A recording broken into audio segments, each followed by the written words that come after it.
Olá a todos, me chamo Túlio Matson Galvão e no vídeo de hoje vamos falar sobre justiça, culpa e ressentimento de acordo com o filósofo alemão Nietzsche.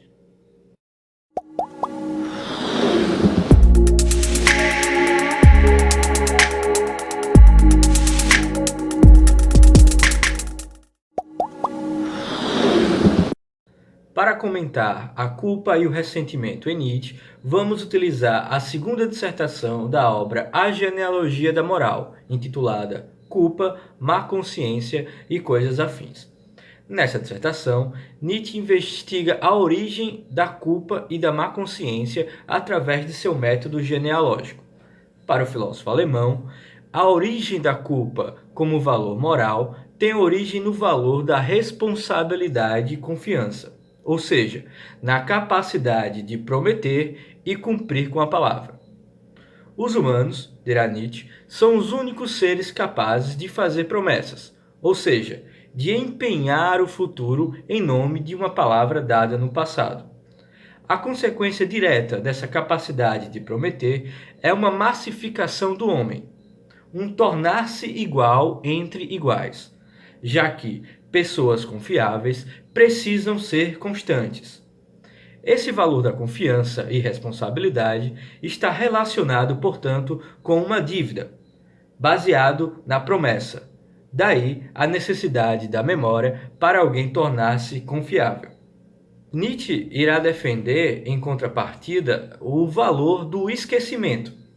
A metáfora que ele utiliza é a da digestão.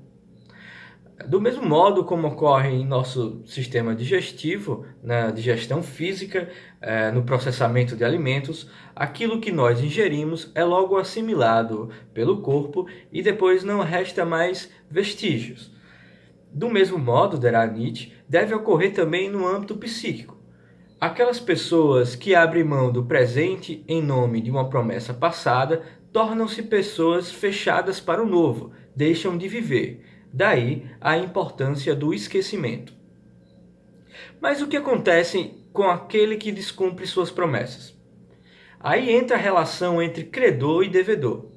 Nietzsche trabalha com o significado da palavra Schuld, que significa em alemão tanto o que em português chamamos por culpa, quanto também dívida. Pressupõe-se, portanto, que o culpado é aquele que contraiu uma dívida. O justo, o confiável, querem que todos que não sejam como eles sintam-se culpados. Daí, tenta incutir culpa na consciência de todas aquelas pessoas que não empenham o seu futuro em nome de um passado. Ora, o justo ele quer uma reparação, e essa reparação por aqueles que não cumprem as suas promessas, por aqueles que não são confiáveis, vem através do castigo, que ao contrário do que geralmente se pensa, não tem o objetivo de incutir culpa no castigado, mas tão somente em reparar um dano por ele causado. Ora, mas que dano é esse que advém do castigo? O que o justo ganha castigando alguém? Vai dizer Nietzsche, o prazer de sofrer, o prazer de ultrajar.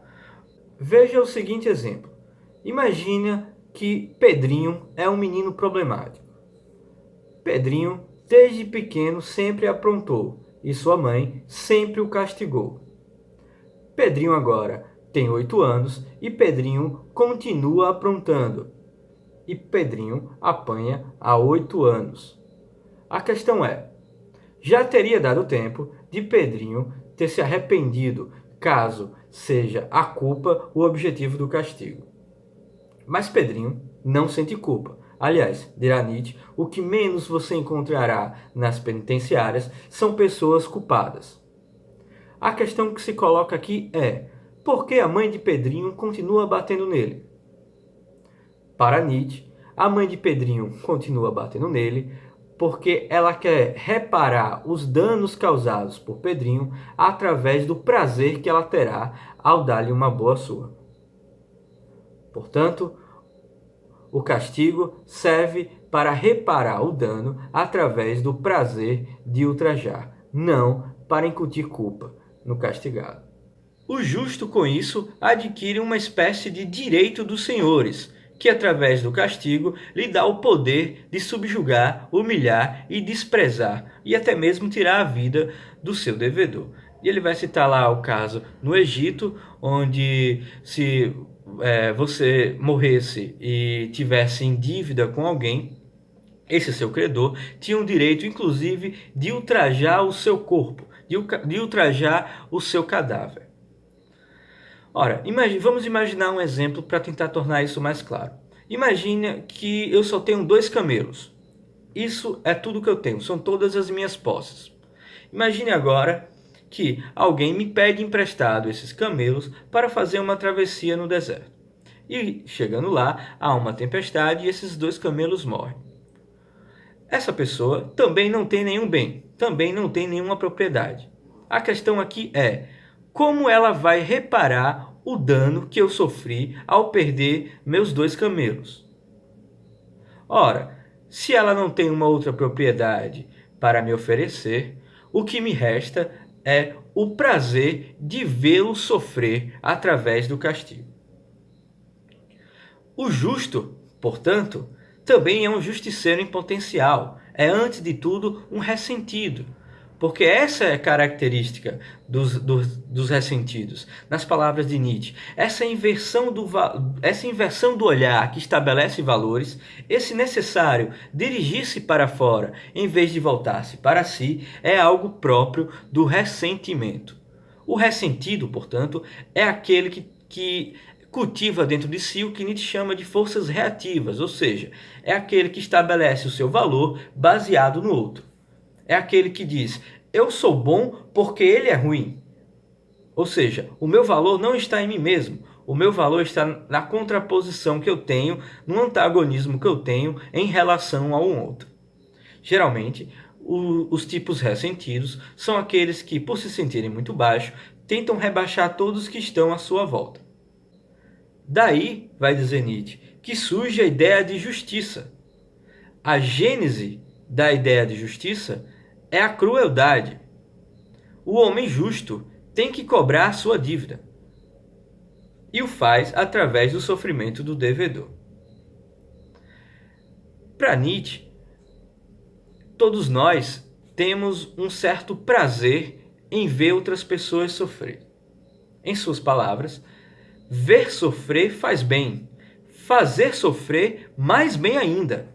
Eis uma frase dura, mas um velho e sólido axioma humano, demasiado humano.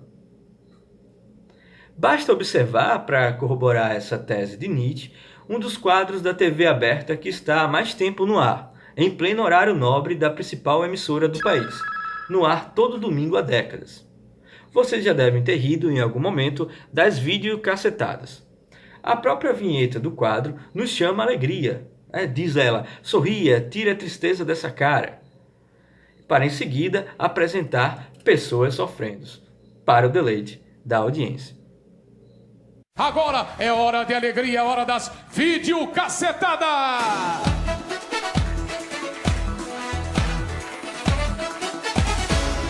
Dançando no sofá. A tristeza dessa cara, certo? O tempo não para, o tom da vida é ser feliz. Olha o gato, olha lá, foi encher o saco do gato, olha lá. Tão bom, esse machuca mesmo. Tá vendo? Acho que eu dando risada aí. Pode chamar o padre.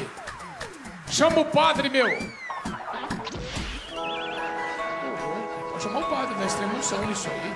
Cara, esse morreu mesmo. Não é possível que essa mula vai sobreviver. Outro sucesso nas TVs locais é o jornalismo policial, embora na prática seja mais entretenimento que jornalismo. Neles, também a audiência é presa pelo sofrimento alheio. Cenas de violência, inclusive pouco digestas para o horário de almoço, quando é veiculado, são uma constante. Em ambos os casos, os sucessos desses programas se dão entre a classe C. Nietzsche explicaria que é a falsa sensação de tornar-se senhor ao ver semelhantes sofrerem. Você vai morrer daqui pro Natal. Você não vai ver Papai Noel. Aí, ó, este elemento cara de pau vai Vagabundo está aqui, ó, preso, algemado, agora à disposição. Nesse último caso, dos programas policiais, o sucesso na audiência também se dá pelo agravante de que a violência se dá contra supostos criminosos. Dirá Nietzsche que qualquer dano encontra seu equivalente e pode ser realmente compensado, mesmo que seja com a dor do seu causador. Fecha aspas. Já que o criminoso causou um dano à sociedade, essa mesma sociedade espera reparar esse dano através do sofrimento do criminoso, em uma espécie de direito à crueldade, advindo do prazer de ultrajar. Para Nietzsche, em suas palavras, o criminoso é sobretudo um infrator, alguém que quebra a palavra e o contrato com todo, no tocante aos benefícios e comodidades da vida em comum, dos quais ele até então participava. Quando trata-se de um criminoso, a sociedade espera não que o criminoso sinta culpa, mas que ele sofra. E é o prazer em ver o criminoso sofrer que manterão homens justos sendo justos. Daí a explicação por que programas policiais como esses fazem tanto sucesso. O apelo por justiça nesses programas, diria Nietzsche, parte sempre do ressentido, dos que estão abaixo, pois necessitam ver todos que são diferentes de si pagarem por serem o que são, ou seja, por serem diferente dele, seja através da reparação advinda do castigo, seja tentando incutir culpa na consciência de todos aqueles que não agem como ele. O pobre de espírito, o reativo, é aquele que procura uma restituição, que volta-se para os outros, clama por justiça e declara guerra contra todos que não são constantes, que não são confiáveis, pois estão sempre abertos ao novo, e isso os de tipo reativo não toleram. Ao contrário, o tipo ativo, o que define seu valor a partir de si mesmo, não precisa de reparações. Ele, ao contrário, esbanja. Em Assim Falou Zaratustra, Nietzsche irá afirmar: inventai-me, então, a justiça que absolva a todos, exceto aquele que julga. Empobrecemos nossa vida quando julgamos os outros e, principalmente, quando estabelecemos nossos valores a partir desse julgamento. Essa noção de justiça, partindo do forte, de uma moral de senhor, fica exemplificada nessa passagem de A Genealogia da Moral.